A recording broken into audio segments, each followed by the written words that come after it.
Welcome to the Find Your Freedom podcast. I'm your host, Alex Wynotska, a functional nutrition guide, a breathwork facilitator, and the founder of Detox House, which exists to help you remove and let go of anything that is standing in the way of you living your fullest, most authentic expression. The conversations we have here are intended to guide us all to those states. I really hope you enjoy. I am so happy you're here. Hi everyone, welcome to another episode of the Find Your Freedom podcast. I took a little time off because I was on a beautiful vacation / work trip as well. I went to the south of France and Paris as well because I was headed to Cannes Lions. So I made a trip out of it and went to Nice and Saint-Tropez and Paris, of course, and it's my happy place. I absolutely love it there. And Cannes Lions was incredible. I am also recording an episode on some of the learnings from there because I got to spend some time at the LinkedIn Wellness Oasis and hung out with Gary Brecka, with Chris Paul, who's a basketball player that you guys might be familiar with the founders of Symbiotica, some other really incredible people who put on such a great flow of conversation and great panels and just real talk around health and wellness, mental health topics, men's health, all of it. So great. Can't wait to share it with you all in an upcoming episode, so look out for that. Today's episode is one that I've been looking forward to sharing for a while now, and I'm excited to share this conversation with Paige Appel with you, who is a spiritual psychologist and a host of intimate circles for both women and men and couples. And so we talk all about nervous system healing, what it looks like in community, co-regulation in community, what men bring out in circles versus what women bring out in circles. It's just a fascinating conversation and just a conversation about life and Paige's journey into this work, which is always just so incredible to witness another human's path and journey when it comes to building, and not only building their business, but also following their soul pull, following their passion and their gift and what they're meant to share with the world. I do hope you enjoy this as much as I did. It was so funny because we just got right into it. So you will not hear an intro. You'll just hear how we just started going for it. It's when you know when there is like a meeting of the minds where we're just like, oh my God, we have so much to talk about. We could have sat there for hours and hours and hours, but you know, we got to the meaty stuff and had a beautiful, heart-opening, soul-filling conversation. So without further ado, here's my conversation with Paige Appel. I know. It's so American to work, and not really take long periods of rest and rejuvenation and living life. Yeah. I feel like there is a bit of a shift though, right? Like, I mean, we could just get straight into it. There is this like big bit of a shift because and maybe this is just in my bubble and I've noticed this, but like hustle culture was a thing. Yeah. And it's still very much a thing. I speak to a lot of people who are like, if you really want, you know, your entrepreneurship journey to work, you've got to like work. And then I have friends who, and also a business coach, because I'm doing James Wedmore. I don't know if you've ever heard of him. Yeah. He's a business coach. And I do his online programs just to explore what like Detox House is supposed to look like. Yeah. For both me and Detox House, what it wants to be. Because it's like a separate entity, right? Yeah. And it's just so interesting because more and more I'm hearing people like, you don't have to work so hard to make an impact. And like the soft life is a thing. And yeah, there's this like shift, I think. But I don't know, we tend to overcorrect too. So it's like an overcorrection of like hustle culture to like, I don't want to work at all. Yeah. I'm like, isn't there a good middle? And we're really shaped by who we surround ourselves with. Oh my gosh, yes. The consciousness of the people in our orbit also has its own influence on us. So huge. Also social media, it's huge part of everyone's lives now. Yeah. And so sometimes we really don't actually know what's ours. I know. Right? Yes. We're just like, we're in constant response to stimuli. Yes. So then you're in response to like this notion of hustle culture versus, downshifting and regulation, even like in your language, like nervous system regulation. Yes. Like it's so different for everyone. And yeah, it's just interesting how we are all perceiving language or culture through our own lens, and then it's our algorithm. Okay, can we talk about that for a second? And then we'll do an intro, because I don't want to let this topic go. Because it's so important, because I talk a lot about neuroscience, the neuroscience behind nervous system regulation, breathwork, all of it. And one of the biggest pieces is that our brain is always looking for proof of what we already believe. And so if we have a subconscious belief that hustle culture is the only way we're going to get what we want, that working hard is the only way we're going to be successful and rewarded, that productivity is great, then we're always going to find proof. Our algorithm, our actual social media algorithm and our life algorithm will show us that. You're constantly going to witness people working hard and getting what they want, because you're like, great, check, check, check. Brain wants that proof. So if you are bumping up against something that isn't working for you, then it's so important to curate who you surround yourself with. Like really, like it's almost like moving a 10,000-pound ship in the other direction of saying, like, I don't want this belief. I don't actually want to believe that hustle culture is the only way. And this is just an example. You can apply this to any kind of belief.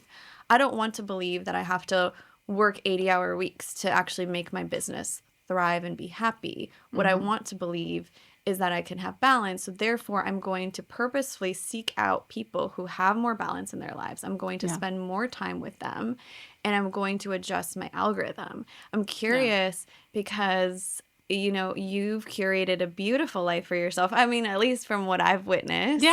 In terms of just like, and I want to hear more about your life moving from LA to Nashville, what brought you here. And just, from the experience I've had watching you lead women's circles, getting into that work, what was your journey and process in curating the life you have now? Because it seems very intentional to me. Thank you. Yeah. It is very intentional. It has been very intentional. I would say that I am someone that from a very early age, I've never accepted the word no.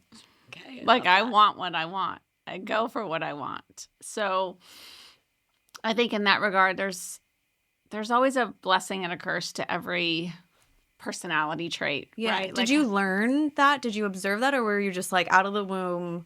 I mean, I think my parents would say out of the womb, right? Yeah. I think also like as every human has to adapt. Like I adapted to my environments and to my traumas and to things that happened in my life that created a catalyst for me to go for what I want. And so I think now I'm 51 and the life that I lead is very intentional. I look back and like, was it in my 20s? No. Yeah. Because I mean, how can it be? Or how can it be? Yeah. No, and I think, but then there was a subconscious part of me that was in response to what I wanted. So then if you look at the whole, the macro, it's always been intentional because I was going for something. I was listening to the prompts, what I would say like a soul nudge, whether it took me into a situation that I needed to get out of or a situation that I found really easeful. They were all part of the karmic setup for my evolution and for my life to get more and more refined. And so I think what I talk a lot about in my work is how, people often ask, like, what is spiritual psychology? What is psycho-spiritual work?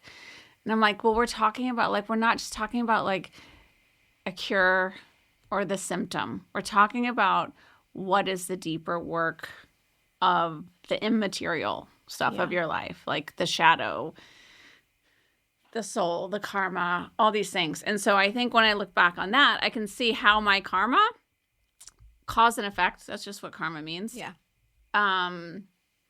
Really shaped a refinement process for me that really let me let go of beliefs and then live by my values. Because beliefs and values are two different things. Totally. Yeah. So I feel like intentionally now I'm like, people are always like, how'd you have a baby at 44? And I'm like, there's part that was my will, manifestation, going for what I wanted. And there's part that's grace. Yeah. And those are just always hand in hand. Yes. Oh, I want to dive into that. That is such an important topic for me. So I've been on this surrender kick. Yeah. Because before that, and to your point, like this process, before that I was on a manifestation kick of like, I can create everything and I create everything and everything is just a mirror of my energy and all the things and I'm in full control. Yeah. And then I kept bumping up against that. And I've read, Letting Go by Dr. David R. Hawkins and a lot of surrender texts. And this week, I can't believe I haven't read this before, but for the first time I read Michael Singer's The Surrender Experiment. Yeah. And I'm just like, okay, this is the complete opposite. Michael Singer's Surrender Experiment is the complete opposite of what I've been doing. And look, I've been weaving in surrender in a lot of ways, but really embodying the energy of surrender, I've been like, I'm just like picturing like a puppy with like big legs that like can't like walk. I'm like, I'm kind of getting it, but like I'm slipping and like, I'm like, I don't know if I'm doing the surrender thing right. But I know what it is, and I know in my heart of hearts that it is the key. It is the unlock. I know that. Yeah. But I don't know if I can embody it yet. So I'm like working on the embodiment of surrender. Like, what does it actually look like in real life? Yeah. And Michael Singer's book like really showed me like the complete opposite of like, I don't think this guy like did any, I don't know, in his, who knows about his real life, but in this book, what it seemed like is there's like zero preference. He has zero preference. No preferences. No preferences. He just does whatever shows up on his doorstep, even if he doesn't want it. If somebody like, if a dog shows up on his doorstep and he's not a dog person, he's going to be like, I guess I'm meant to have a dog. And so for me, I was like, this is hard. Like, what is this? Yeah. And you just mentioned you had a baby at 44, and I know there's a lot of grace and surrender that comes with the like building a family process, especially now for a lot of women. And I don't know if it's just a bigger issue now or if it's just we're talking about it more because everybody had so much shame around it before, where it's like not oh no, it's not a one and done. No, you don't get pregnant on the first try, and if you do, I mean, great, but like there's nothing she did versus what you did that's like wrong or whatever. I feel like there was a lot of shame before, and we're coming to this place where more and more women are talking about it.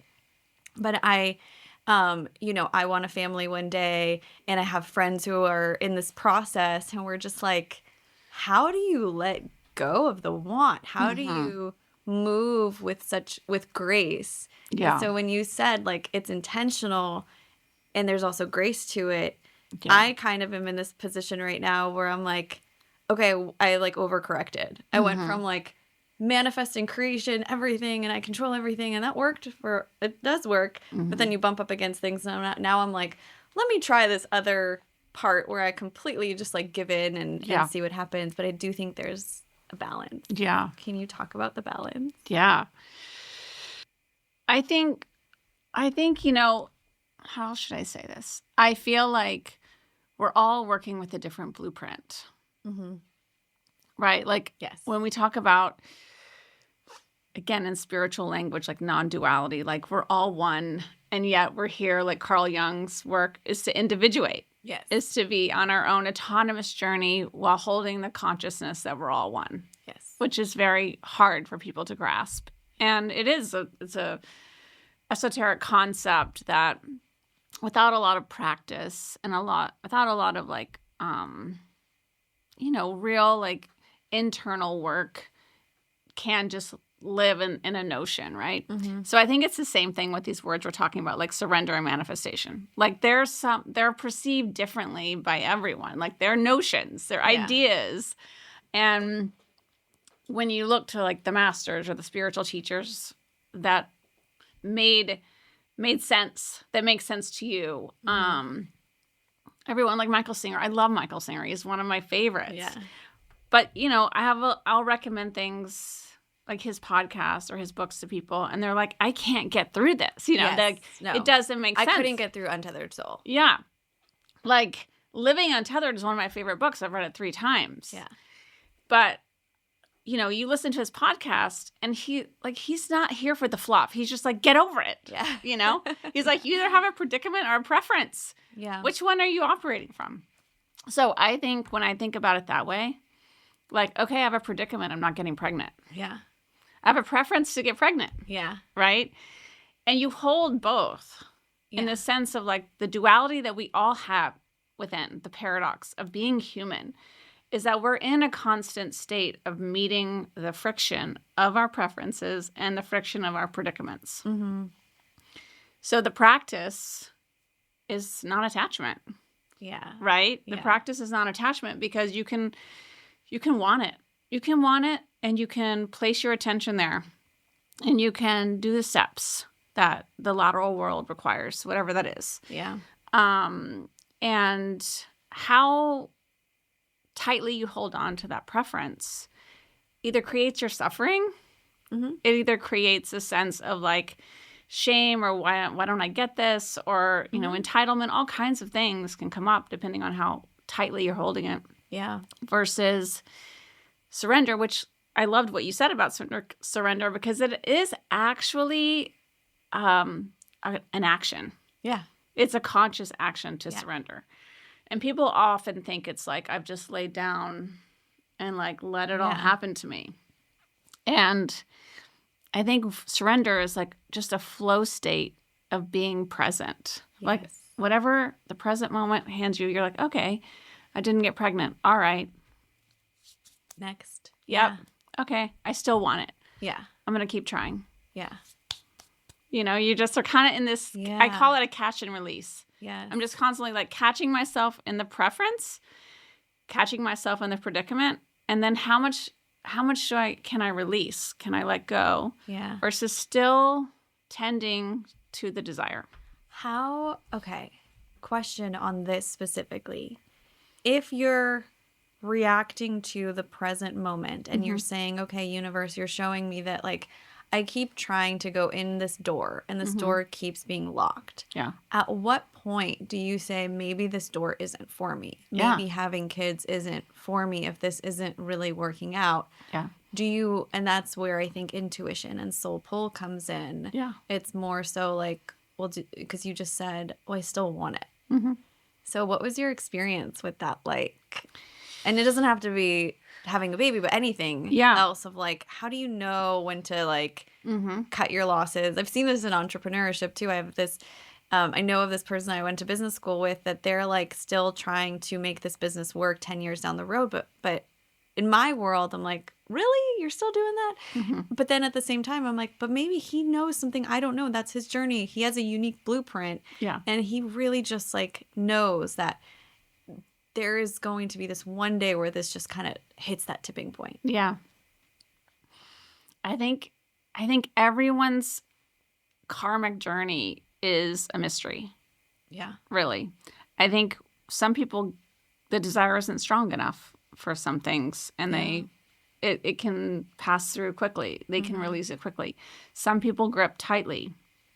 And I don't think that necessarily the gripping tightly is a problem if it's working a different part of their soul contract in this life, right? Mm-hmm. Like you said, like some people you'll see, they're just banging their head against the same wall. Yeah. Their whole life. Yeah. And you're like, okay, this karma, whatever this is that they're working out, it is thick. The crust is thick. Yeah. They're not rounding out. Like one of my favorite books is called A Clear and Simple Prayer by George Bertelstein. And he was like a incredible medicine man. And he talks about how like life is here just to make you round, soft, like we're in a rock tumbler. Yeah. And I often think about that because I'm like, okay, if every preference or predicament is just here to soften me, round me out, bring me into more love, into more grace, into more compassion, into like a lesson that I can't see why I need to learn this lesson. Yeah. Like if you can trust them, the mystery of your incarnation. Yeah. So I think when you have a strong desire, don't judge it. Like let it have its day. Yeah. Like let it have its time. You know, I have a client who's 52, still really struggling to want a baby. Yeah. You know, I have a dear friend who, you know, went through years and years of trying to conceive with her husband and then IVF. And, you know, they've tried to adopt. They're struggling. Like they've had some hiccups with adoption. Mm-hmm. And she's just bitter, you know. Her preference is not coming to fruition. And she's just like, I can't let go. If I become a mom at 60 years old with the baby that is the most unlikely child. Yeah. I'm willing to do that. Don't you think it's about enjoying the ride though too? That's kind of like where I'm at right now, where I want to, because I do see people in both buckets of they're bumping up against it and they're having a really hard time. Therefore, they're spending these years in this experience that we're having, and they're just not enjoying it. Yeah. And I told myself, I'm like, I don't want that. Yeah. Whatever happens. Like, I want to be in a place of, like, I can surrender to me, what that looks like, that I want, and I'm not there yet, but I'm, like, striving towards, is, like, even if this thing happens to me, I want to be like, okay, I still want to enjoy my day-to-day and not let it rock me. I want to have enough resilience. Yeah. I guess resilience is a word I would use to describe that energetic of, all right, this bad thing happened to me, and yet I can see the beauty in it. Yeah. And I have, you know, I've had experiences, people that I've loved, I've lost them. I've watched my best friend pass away in my arms. Like, these are big experiences that are not good, unwanted. Did not prefer that. Did not prefer to experience these tragic things. And yet I did find myself finding the beauty in it. Yeah. And I was like, okay, I know that sounds weird to people. Even my mom said to me, she's like, how could you say that? How could you say that about something so tragic? Yeah. And I'm like, you have, like, there is this, like, trust. Yeah. I think, and trust me, I went, like, speaking of that scenario, it wasn't like, oh, yeah, this is beautiful. No, I went some very dark nights of the soul of, like, why am I even here? Yeah. Why did these people suffer? Like, why is this happening? And in those experiences, the dark nights of the soul, especially when I tune in to that higher self, God, whatever you want to call it, the voice comes through. And the voice came through saying, this is only in this iteration of your experience. Like, trust me, they're okay. Trust. Yeah. And I'm just like, oh, trust is the key and that's foundation. So I do want to live my life in that way. Sometimes it's really, really hard. Yeah. What are your, like, practices in leaning more into that trust and surrender state, that grace? How do you find grace? Well, I mean, I think grace it's like an unmerited favor. You know, it's just like a gift that comes that you may or may not have wanted or necessarily did anything to receive. And I think coming into trust is definitely a lived experience for me. I would say some people trust easier than others. Like, they come into a lifetime and they're just trusting people. My husband's so trusting. He trusts everyone. And is that because, again, I always have this question, is it nature, nurture? Is that because he witnessed that, or he was just like, this is who I am? No, I think it's who he is, because I don't think his upbringing really created that. And he has his own residue to scrub from his upbringing. But as far as, like, moving through the world with trust, and it's one of his, I can see it's one of his imprints to scrub in this lifetime. Like, there is a reason why he keeps getting burned, right? Like, by business partners and by family or friends or whatever. It's definitely in his karmic contract to resolve this place in him that doesn't really own his own power. Yeah. Right? So it's like there's shadow to all of it. But I think trust, for me, trust always comes back to, the divine. Like, am I trusting the divine mystery? And am I trusting myself? Really, we can only trust ourselves. Yeah. When people say, how can I trust this? How can I trust that? And I'm just like, you can't. Yeah. You can only trust how you're going to show up to that situation, how you're going to move through this predicament. What's in it for you? You can only trust your own capacity. Yeah. And so really the ultimate goal is to build enough capacity to trust yourself that if your husband's cheating or you don't have a baby or, you get into a car accident or, something really unfortunate happens, you trust your own capacity to move through that predicament into flow state, which even like what you said about Michael Singer and the dog. I mean, to me, Michael Singer being like, oh, there's a dog here, so I'm going to keep the dog. Like, that's his choice, right? Yeah. It is his choice. I can see it as not a preference that I want the dog, and I can choose to accept the preference, or I can see it as a predicament, to use Michael Singer terms. Yeah. I like, oh, I have a dog. And I can still choose flow state, which is I'm going to scoop this dog up, take it to somewhere that can love it, or try to find it a home. Like, I don't think everything that comes into our path has to be accepted as something we keep. That's a good point. That's a really, really good point. It's the choice, like, of what to do with this. Of what, where you're going to flow with it. And that's that's the key right there. That's where you lean into your own power, your intuition. Yes. The universe is presenting me this dog at my doorstep, or this job opportunity, or this partner, or whatever it is. How am I going to now choose to move forward with this? Exactly. Yeah. So I think it's the same, like, to come back to wanting a baby. Yeah. I think, one, there's always a reason for the desire. Mm-hmm. There always is. And that has information for you just in and of itself, just the desire. Yeah. And I think there's so many ways that can happen for you. Mm-hmm.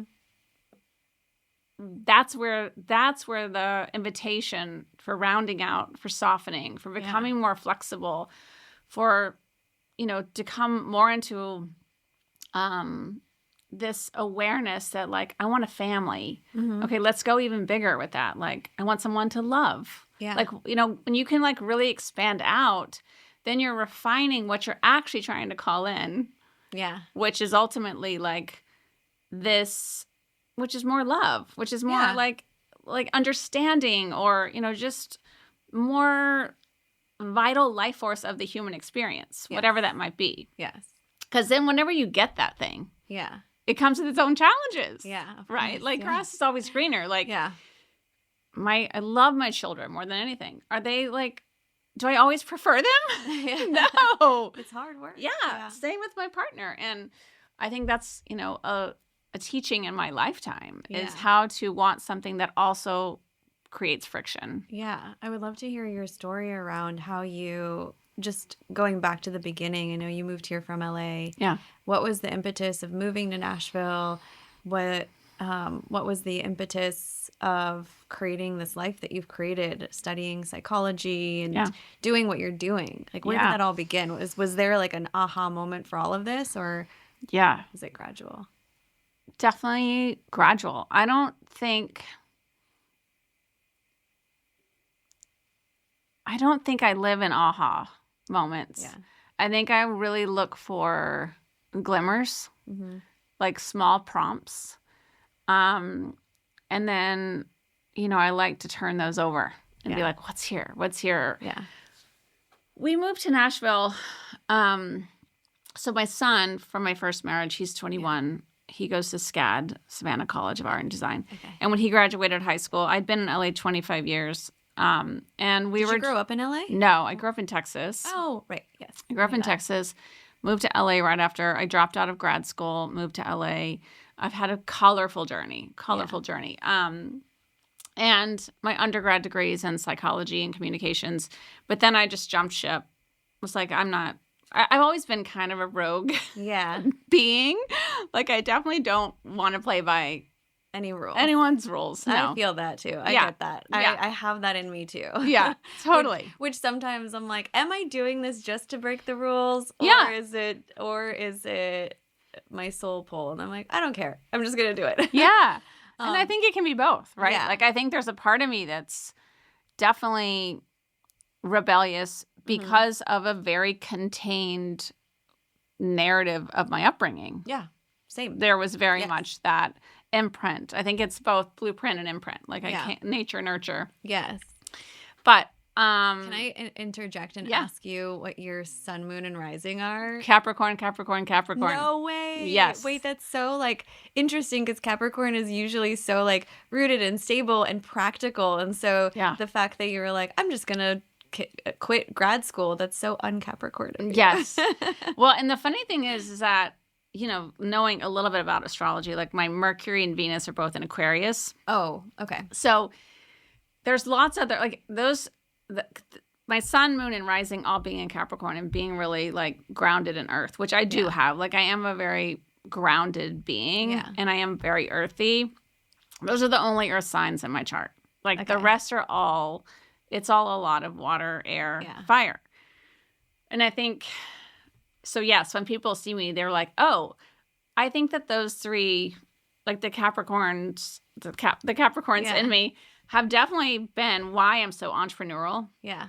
I really only worked for myself for 25 years.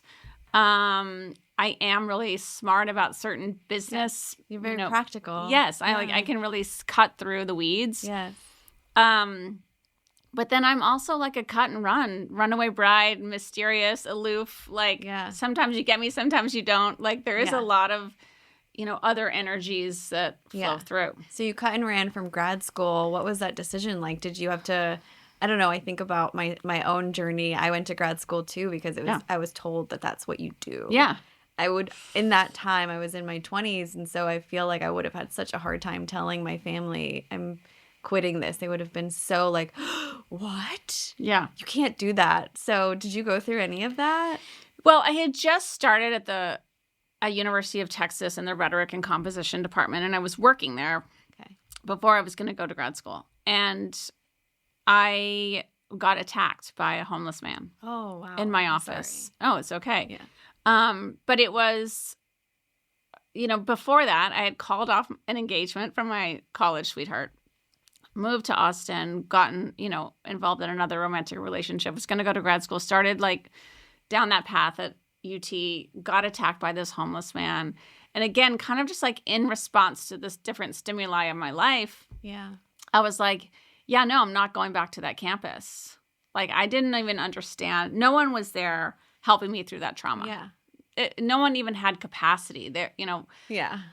My parents, loving as they could be, were just like, yeah, you got to move on. Yeah. No one really knew. Like, back then, there was no language for experiences. Yeah, no. My parents don't have that language now. No, yes. But there wasn't, there was just a feeling of my body knew I'm not going to put myself back in this situation on this campus. They didn't catch the guy. There was just, it was a lot. At the time, I just didn't know how to make sense of it, but there was just a really strong impulse. Like, I'm out. I'm going to LA. Packed up my car, literally. And you always wanted to move to LA? I always wanted to move to LA. I wanted to be an actress. Yeah. I mean, I wanted to be a lot of things. Yeah. I think, as you do in your 20s. Like, I was pre-med for a minute, and then I was like, what am I doing? And then, I did a lot of theater, and then I was very interested in psychology and communications. And I just, didn't know. Wanted to be a writer for a minute. But then I think in this moment where I was like, yeah, no, I don't want to get married at 23 years old. I don't want to go to grad school. I don't want to be back in this energy. I don't want to be in Texas anymore. Mm-hmm. So I was like, I'm just going to go try to be an actress. I think at the time it was probably a trauma response in some ways of like fuck life. Like, what? I just got attacked. But in a way, it's like the fuck it energy is like the, like, yes, it could be trauma, but also like maybe closer to your soul pull, clearly. No, I think that they're hand in hand a lot, you know? Yeah. I think, again, it's all about how you perceive it. Like, so many things that I used to resist or feel like I was a victim of, I'm now like, thank God that happened. Yeah. Like, oh my gosh. Thank God that homeless man attacked me. Yeah. You know, I've done the work around that. Yeah. I've healed that. Yeah. And I think you can really know when you've healed something, when you can offer it gratitude. Mm-hmm. When you can really say, like, that abuse in whatever form took me down a path that shaped me for the better. Yep. It takes willingness. Mm-hmm. But anyway, so I went to LA to be an actress, got a job at Warner Brothers on this Robert De Niro movie. And then I was like, yeah, no. Again, like, no, not going to go down this route. Yeah. Didn't want it enough. Yeah. Desire wasn't big enough. Yeah. So I can't remember where I was going with this, but my whole journey was, you know, very much like kind of a disrupted path, but like each obstacle was just like, okay, I can do this. I can do this. When I started, you know, just kind of working in the entertainment business, it was its own kind of boot camp. Yeah. And then I met my husband, who was a musician at the time. We had a baby. I was 29. I was kind of like, okay, let's go on tour. Let me live with 5 guys in a band for a year. Wow, you traveled for a year. Yeah. Like, I remember like being with a baby. Yeah, and with the baby. Like, I remember when my ex-husband's band was signing to Universal, and we were in New York in the Universal music offices, and I was just like breastfeeding in this, in this meeting. I was kind of their little like wife. It was my husband and all his brothers. Yeah, were the band. So I was just like breastfeeding in the Universal music offices while they're signing this contract, and I'm like, you know, very much in a flow state. Yeah, and I think I learned during that time, like, life can be whatever it needs to be. Like, we don't need to be in so much strategy, planning, resistance. Like, it's going to kind of shape itself if you're present for what's available. Yeah. And that's like the true surrender energy. Yes. So I think there was like, to come back to that question earlier, I think there was always like me being like, I can do this. I'm capable. I'm strong, and also I can meet whatever's coming with flow. Like, all right, let's just bend here. Let's bend here. What was the question? The question was, how did you get into the line of work that you're doing? Like, how did you get here to where you are today? Yeah. It sounds like it was a mix of like being intentional, reacting to, I mean, it's very much like, this is why I like love that I just read this book. Yeah. Because it just is very reminiscent. It seems like you embody the surrender energy so well, where you're reacting to what life is giving you in the present moment and asking yourself, like, what do I do with this? Yes. And that's like again, a beautiful segue into like why you're here in Nashville and doing the work that you're doing. And I've loved attending your women's circles. And how did you even get into women's circles? Yeah. And where did that start? And how do you find facilitating them? It's so interesting because there's always a mix of personalities and energies, and balancing all that out as a facilitator. It's like such a big job to hold all of that and to make sure like everyone's like good. Yeah. Yes. Okay. So about 12 years ago. So I think I've always been a seeker. Mm-hmm. Early childhood, kind of spiritually divine openings. I had, raised in the Christian church, but also kind of felt like this isn't the way. Mm-hmm. And then studying Buddhism for a bit, and then kind of just like tapping into different energies around spirituality has always just been something I've been curious about. Yeah. Same. Yes. Yes. So, and same with my brother. Like, we're both just like deep seekers. And there was just like a path that always kind of took me back to that, like this interest. So I would just drop into different classes or meditation classes, or, I was always looking for a teacher kind of in that Vedic tradition, Yeah. where it's like very much teacher-student. Same with Buddhism. But about 12 years ago, I was so burnt out. I founded an event planning company. My partner and I, we had sold it. I was just like, okay, it was a soul prompt. It was just like this has shaped you in a way that was kind of an anthropological study of humanity. And I was like, I don't know why, but like there's something else for me. Yeah.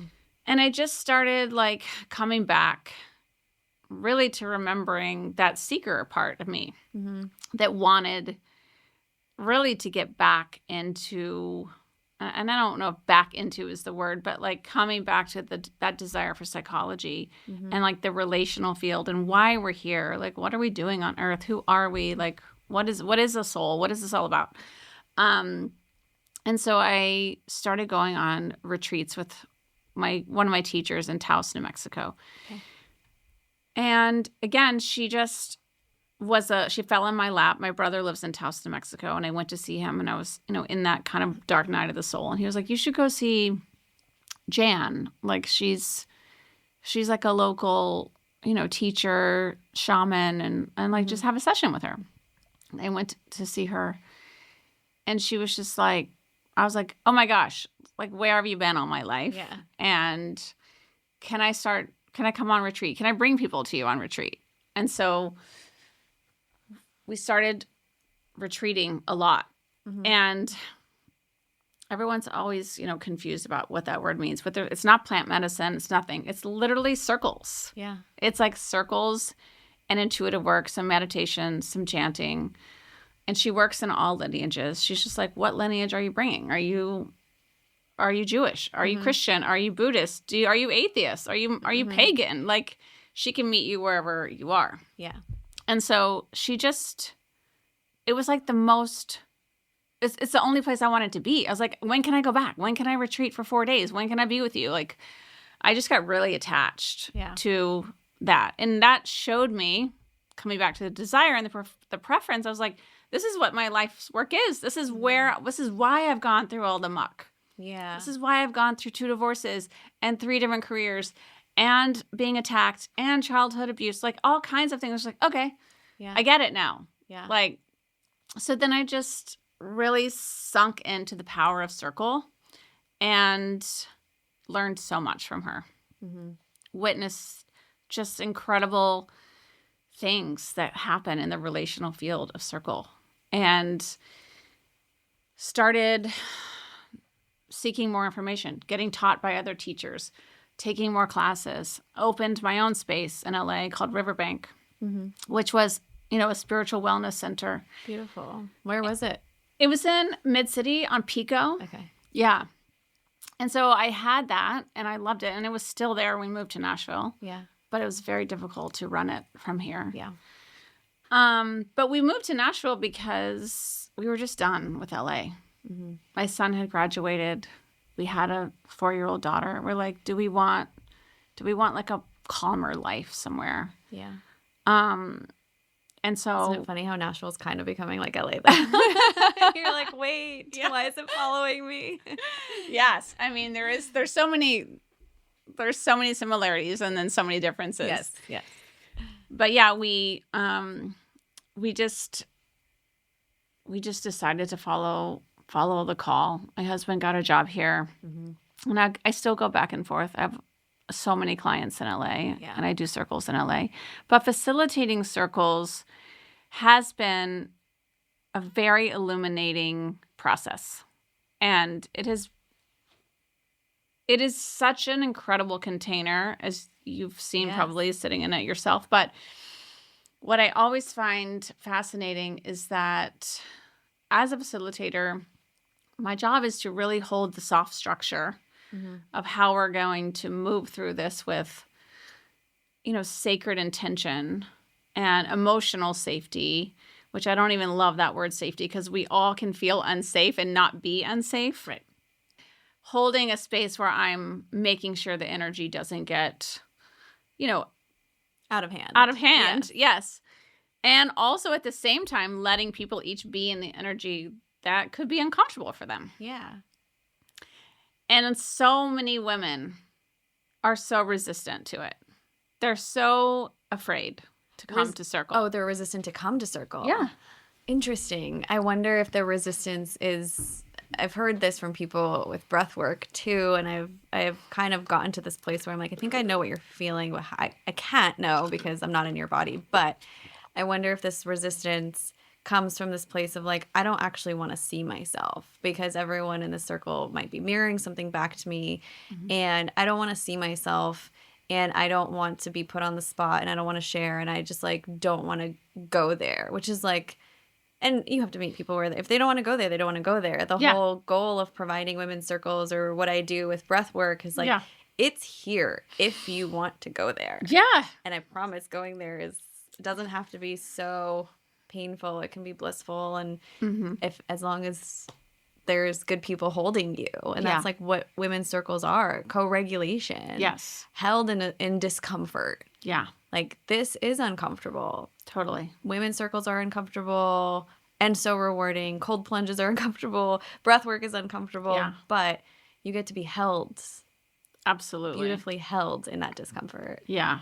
And that you do a great job holding people in that discomfort. Thank you. And so I want to just like honor that because it is so beautiful to witness. I think we all need a witness, which is what women's circles have done for me. Yeah. Is just me saying things out loud. I just need a witness. And also just hearing other people's stories. There's always something you learn. Always. And it's all a mirror. I'm like, I feel that. Yeah. I was on retreat one time in Taos with my teacher for 4 days. It was like 25 people. And I think it was one of the first retreats. I'd probably been on 18 retreats at that time. And it was one of the first retreats where for 4 days, I didn't say a word. And I got so much out of that retreat by witnessing. I mean, every person's story touches some part of you. Yes. You can relate to even the nuggets of something you've never even thought that you would go through. And then there are retreats where, I say a lot. I have a lot to say. I need to share my story. I need to be supported. I need to be witnessed. I think the biggest challenge for people coming to Circle is not necessarily their story that they need to say. It's not even that they don't trust themselves to share what they want to share or not share what they don't want to share. The challenge is them getting over how they're going to be perceived. Yeah. How someone else is going to view them, judge them. And I find, women in general, and I do co-ed circles and couple circles as well. And I find that having men in the room. That's fun. Yeah, it is. And having men and women in the room is very healing. And it's also just like really relationally potent because we hold just such different energies. Yes. And we really can learn from the masculine line and the feminine line. But, women, I think, we're still clearing this like wound that I think, is historic patriarchal wound where we don't trust that we're not going to gossip about each other, that we're not going to judge each other. And I don't think judging is bad. Yeah. I think we all judge. Yeah. I think it's, again, what I try to encourage people when they come to Circle is like, you may be triggered. Yeah. You may judge someone. You may not like what someone else's story is. Yeah. What is that for you? Because as it is within, so it is without. What I'm getting is going back to what we were talking about earlier is if you have a foundational trust in yourself and in your own capacity, then that won't really be an issue for you. You go there and you're like, okay, these people are gossiping about me. So what? Yeah, absolutely. It all does come back to your capacity for trusting yourself and for knowing in any situation, one, I can opt out. I can if I'm feeling so uncomfortable, like I facilitated a circle last year for some women here. And, I always joke because I never know who's coming and what their story is. And I don't need to. I don't need to know what they do for a living. I don't need to know all those things. You can't control. No. Yeah. And also I'm here to like see their soul. And we can really look soul to soul when we get out of the identity, out of the topical. But they all came in and they were very much like all in black and gray, and they're like Jenny Kane cashmere, and they, were really like buttoned up. Yes. And I was in like, I think a turquoise caftan and had like my mala beads on, and my hair was wild. And I'm like, oh, they are so not vibing with me. Yeah. Like what is that? Yeah. And I was like, okay, like who cares? Who cares if they think I'm like some weird witch? Yeah. And they're here for a reason. They're here for a reason, or they're here because someone invited them, or maybe they don't want to be here, or whatever it is. But, before, when we just dropped in to say our names, one woman was just like shaking. She was so nervous. She was like, I feel unsafe. I feel uncomfortable. Like, and I just let her know in that moment. I was like, I can't speak for anyone else in this room, but you're safe with you and you're safe with me. Mm-hmm. And just allow yourself a minute to feel your own inner safety. Yeah. And all of a sudden she just relaxed. And she yeah. was one of the ones that shared the most. Yeah. She just needed to hear that. She just needed to hear it. I mean, her part that was coming up, whatever little girl part or maybe whatever adult part of her was like shaking, that's nervous system healing is about giving yourself, not about being cool and calm and collected all the time. It's about telling yourself you're safe in those moments where there is no lion chasing you right now, but you're somehow shaking, and that's a story. Yeah. And that's a story you're telling yourself. That's a beautiful moment. Such a beautiful moment. With somebody and witness them just like leaning into their own sense of like, I'm okay. You're okay. Mm-hmm. And every step of this next 2 hours, you get to decide. Mm-hmm. You get to decide if you want to share or not. You get to decide what's here for you. Yeah. I think so many of us need that.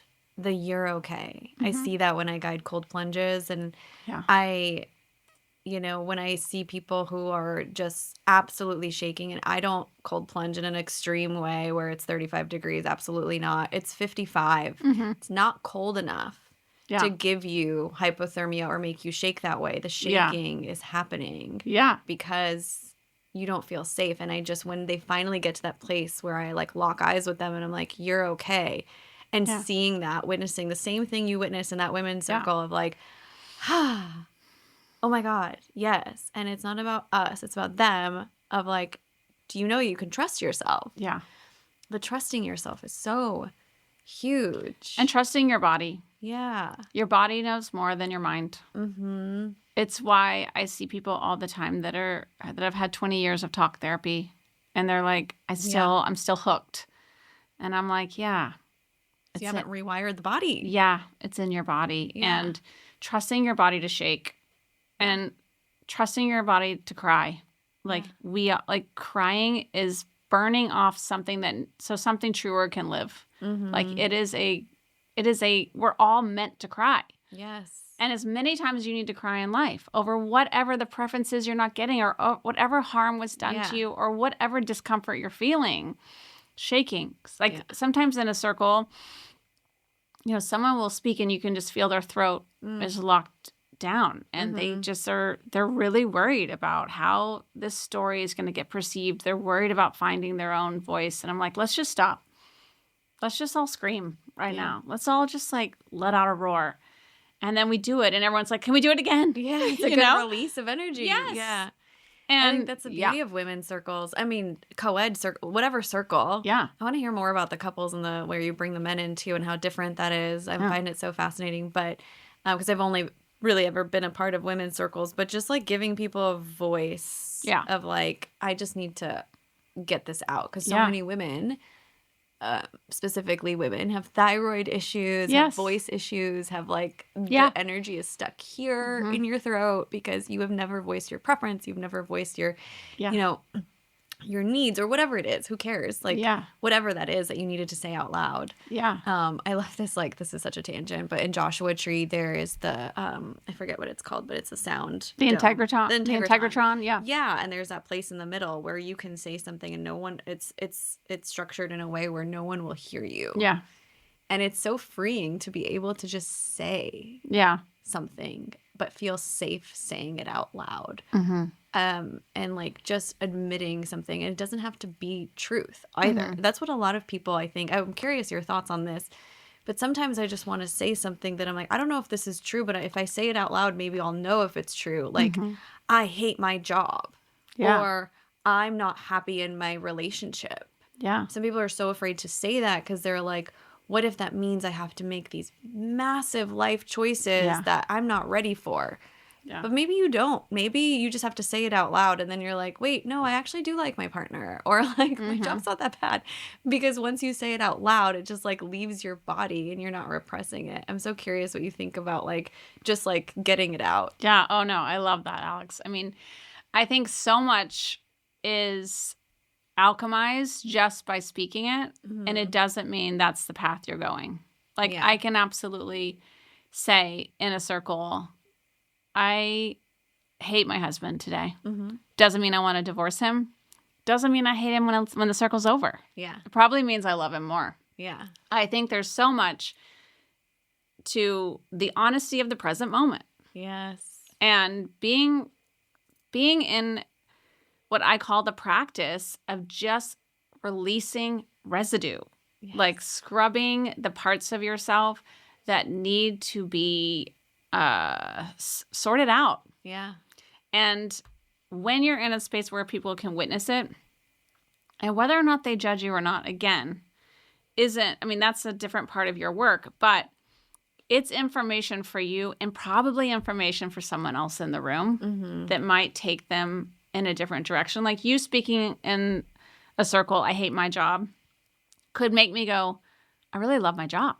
Yeah. Like it's illuminating for me how our difference is not necessarily a disconnector. It's actually a connector to mm-hmm. what my values are and to where I am in life. And I think if we don't see it as like we all have to be same, yeah, which women really love to be same. If you can be like, oh, this person's difference is actually an invitation for me to get clear on who I am. Yeah. And you speaking, I hate my job, takes you into the process of, but do I want to quit it right now? It takes you to the next mm-hmm. prompt, the next step of like what you're called to evolve into. Yeah. I think truth is relative. Exactly. I think it's just, again, it's the consciousness you're sitting in the moment. Yeah. It doesn't mean that that's the directive. Yeah.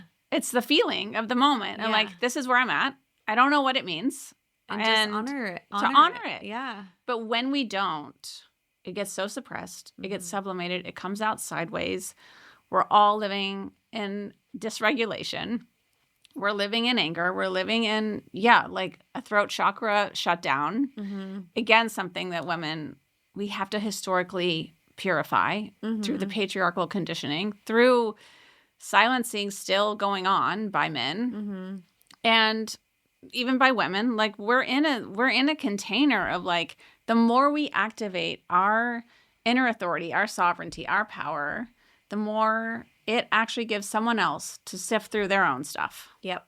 Totally. I love bearing witness to somebody who's in their power. Yeah. It reminds me of my own. It reminds me of my truth. It reminds me that it's also okay to be vulnerable. Yeah. And that it doesn't have to be truth for however long. I think I learned that. I never really understood that because I always thought, oh, if I say something out loud, that means this is an issue. Like if I say I don't love my partner, that people are going to be like, well, you need to leave him. You need to break up with him. I'm like, no. I just meant that in that moment. Yeah. In that moment. And just being able to honor that moment. I feel like we repress it because we're so ashamed of like, I'm actually, not wanting to say this out loud because I want it to leave my thoughts. Well, it won't leave until you release it out of your body. Exactly. So, it's beautiful. I would love to hear, I could talk for hours with you, but maybe like one last closing thought is like, how different are these circles when you bring men into the fold? Is mm-hmm. it all like, is it couples or can you bring men into the fold? And then mm-hmm. like, how does it change? Because I oftentimes think I'm like, are we less vulnerable? Both. Like, are men less vulnerable with women present? Mm-hmm. Are women less vulnerable with men present? Or is it just like a different vibe? Yeah. Well, one, I think this word vulnerability, which I love to unpack vulnerability so often because I think there's these words that we're really adopting right now in the wellness world, psychology, spiritual world, where they start to take on a context that's not actually what they are. Like being vulnerable means you're in a precarious situation, a situation that could harm you, right? That's really what vulnerability is. Yeah. And so, one, if you just let everyone know from the get-go, you're not in a precarious situation. Yeah. There's no harm going to be done to you here. There's no need to be quote unquote vulnerable. Right. So then you just change that to like, can I be open? Yeah. Can I be open enough in the discomfort I feel to sitting in a circle and not make it that it's a precarious situation? Yeah. That at any time I cannot share, I can leave, I can cry, I can witness what's going on, I can, whatever, choose your own adventure. So I think I always try to let people know, I hope, in the beginning of circle, like, you're okay. Like, even if you're uncomfortable, even if you're triggered, even if it feels vulnerable, there isn't any part of this that can hurt you. Yeah. You're okay. Discomfort isn't unsafety. Yes. Sharing isn't vulnerable. It's different. Like, right? We now have adopted, I think probably because of Brené Brown or someone who like really started using this word vulnerable in this way, that if you share, you're vulnerable. Yeah. And I'm like, okay, I'm going to share, and you may all judge or you may all assume something. Everyone is kind of living either in judgment, assumption, avoidance, or manipulation. Yeah. At all times. So if you can just witness what's the undercurrent for you, like, I'm trying to manipulate how I'm going to show up, right? Strategize who I'm going to be in circle. Yeah. Or you're living in avoidance, like, I am just here and I am not available for it. Or you're living in assumption, like, oh, this is going to go like this and everyone's going to trauma dump, and you have a story about everyone in the room. Or you're coming in with judgment, like, oh, she's not my people, or he's not my person, whatever. Anyway, when you bring men and women into the room, it absolutely heightens the energy, because we're different beings with different modes of operation. Men are more vertical. They're able to hold a stronger presence. They are actually they're not trying to take care of each other. Women really want to take care of each other. We want to rescue each other, soothe each other, compliment each other, self-reference, caretake. Men are like, I'm here for me. Yeah. Like, they don't have that energy, right? Yeah. So naturally that gives women permission already to be like, oh, I'm here for me. I'm here for me. I love that. Yeah. Also, the women invite the men into crying. They invite the men into softness. I often say, when it's just a co-ed circle, not a couple circle, I'm like, you may have been harmed by a man, and now you're sitting with the man. I say to the men, you may have been betrayed by a woman, and you're sitting with a woman. This is how the healing happens, is that when we can witness that the man-hater that you are isn't for all men. And the woman who harmed you isn't all women, because we really like our story to be the one, the right one. Earlier about your brain always proves, always looks for proof. So these circles can serve, as a healing for that, to change your algorithm, totally, and witness. I mean, I've been looking for that too. I'm like, I want to witness this type of relationship. I want to witness this kind of man. Allow me to witness that. Yeah. And these circles are a really great way to practice that, because it's not enough to just think about it. Yeah. Or listen to a podcast or whatever, as much as we love podcasts, obviously. Yeah. But you have to live it. You have to live it. Circles are such a great way to be like, I'm going into a space with a woman or a man, and I'm going to allow myself to find that safety within, going, like, tying everything together. Like, because you just said, whether we're manipulating, judging, whatever it is, it doesn't matter as long as we trust ourselves and feel safe. So can I witness my body disarm in this situation and just like experience this newness and allow my brain to see it, see to believe that like Men can cry. Men can show up. Yeah. Women can be caring and nurturing and don't have to betray me. Whatever it is your story is. And women can be masculine and men can be feminine. Yes. We have them all in us. Yes, totally. Yes.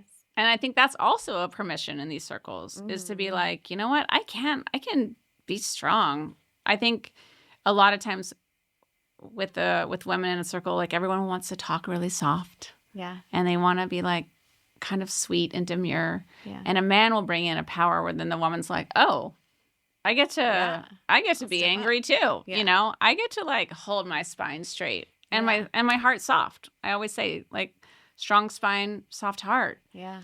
And so it's these energies in play in the relational field that really expand us. And I think you would agree that any discomfort you face in life it's a portal to your own it's expansion. Expansion. Yeah. And people are always like, what's expansion? And I'm like, it doesn't necessarily mean like everything is okay and everything's allowed.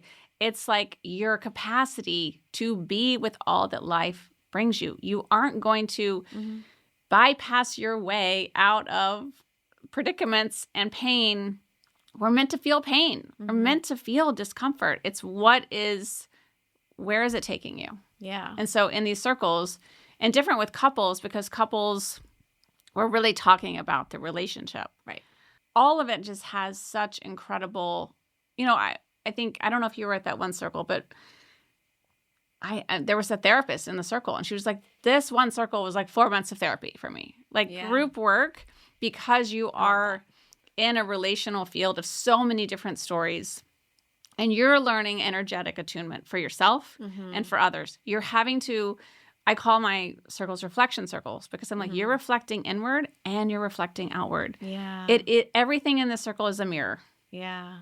Where you're in resistance and where you're in flow. Where you want to, I say this in my facilitator training, like I teach all of them because every woman comes in like, I want everyone to leave my circle feeling good. I'm like, throw that out the window.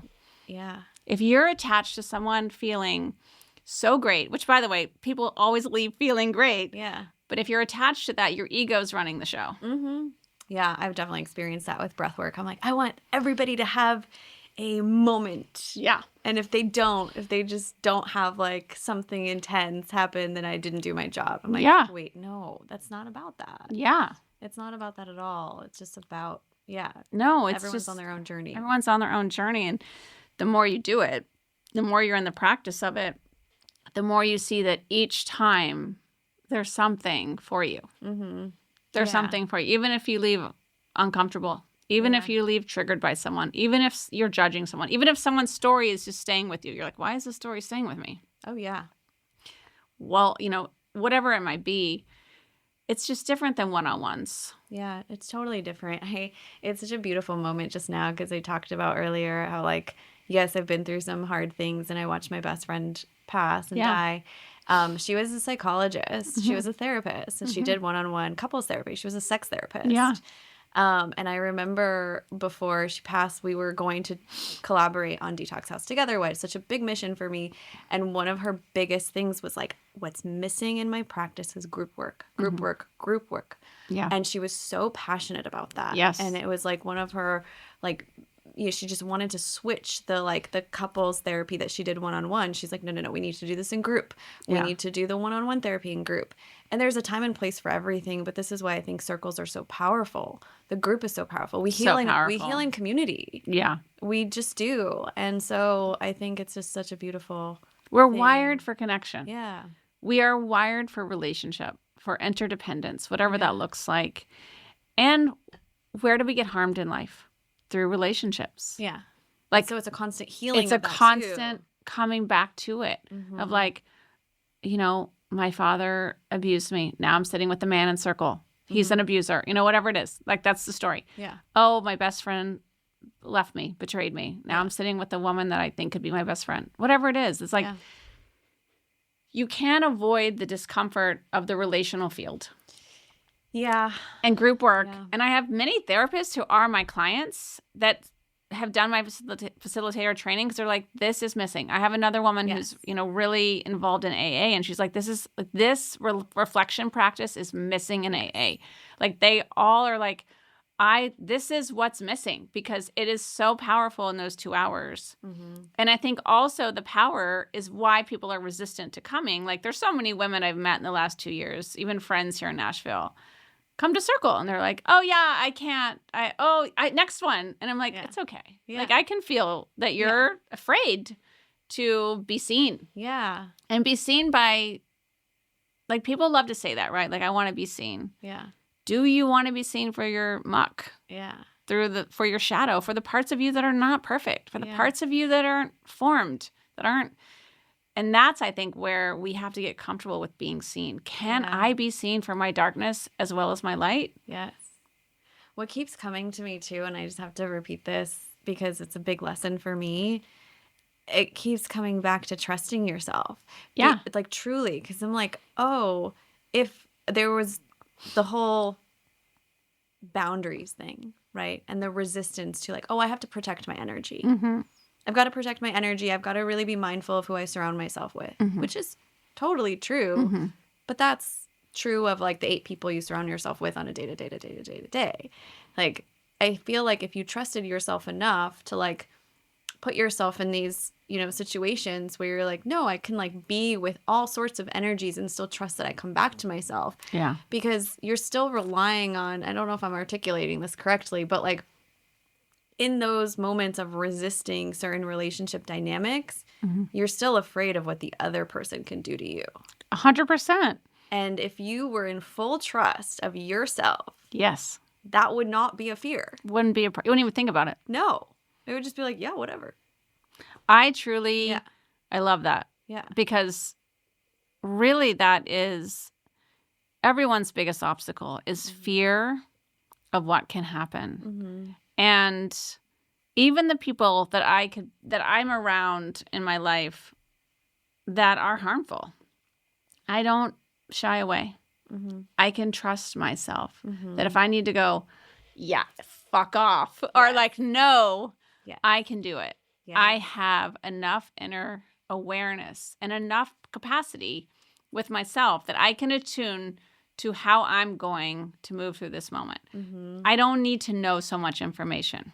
Yeah. Like, I have a new client I was working with, and I said, I'm going to send you some questions. And she was like, what are the questions? I'm like, well, you'll get, when you get them, you'll see them. Well, I need to know now. I'm like, why do you need to know now? She's like, I don't know. I'm just, like, scared. I'm like, what are you scared of? Yeah. And I'm just like, do I need to know everything about Alex before I come to your podcast? No, because I can trust. We kind of winged this, and it was amazing and brilliant. Do you know what I'm saying? Like, I don't need, we're in such a strategic marketing culture. Yeah. And, like, part of that is necessary for the lateral world, but, like, when we can just be present with, like, whatever, like, do I need to study for this podcast? No. I just need to drop into who I am and what I believe in this moment. My consciousness could change. I could do this podcast 6 months from now and have totally different answers. Yes. But when you can just really stay there in the self-trust, then that's where the magic is. Oh, like, I can be in just so much love and joy for this conversation and not overthink it, not strategize about it. And it's, I think, when everyone's in this performance energy of, like, who do I need to be in this moment? It's just like, who do you need to trust in this moment? Yourself. Yes. Yes.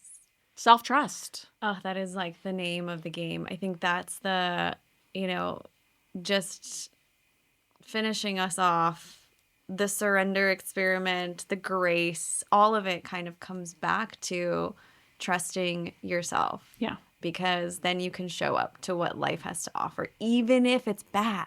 100%. Because even when bad things happen, you're like, yeah, that thing happened. I had this, like, a spiritual teacher whose house burned down. She's like, yeah, my house burned down. Mm-hmm. So what? Yeah. I'll rebuild. She lives in an even more gorgeous home now. Yeah. She's rebuilt in a beautiful way. She really embodied what she was preaching and, didn't really let it hurt her because she was so in her, like, if I can build that house before, then I can build it again. Yeah. I trust myself. Totally. And so that's, like, a beautiful beautiful message to end on. Yeah. I love that Thank story. you. Thank you so much. Yeah. Thanks for having me. Yeah, this was so fun. Can you tell everyone where they can find you? When's your next circle? And you host them in LA and in Nashville. And online. Oh, great. Okay, wonderful. Yeah, I mean, I have a circle tomorrow night, but it's a container that's here in Nashville that are the same women for 5 sessions. And then I'll probably do a drop-in one end of August. Okay. And then, I always host a couple online that people can find on my... Great. I don't have a website. I don't feel the need to, do one. I should, but... Honestly, But my Instagram is Paige Appel, and then, you can just go to calendly.com, Paige Appel. But it's... I'm not good at being consistent with any of it. You just really I think trust that when you're meant to find a circle, you'll get there. Exactly. Yeah. I love that. That's so beautiful. Thanks for the permission to do that, because sometimes which is so crazy that you're Capricorn. Oh, I know, because I'm the most.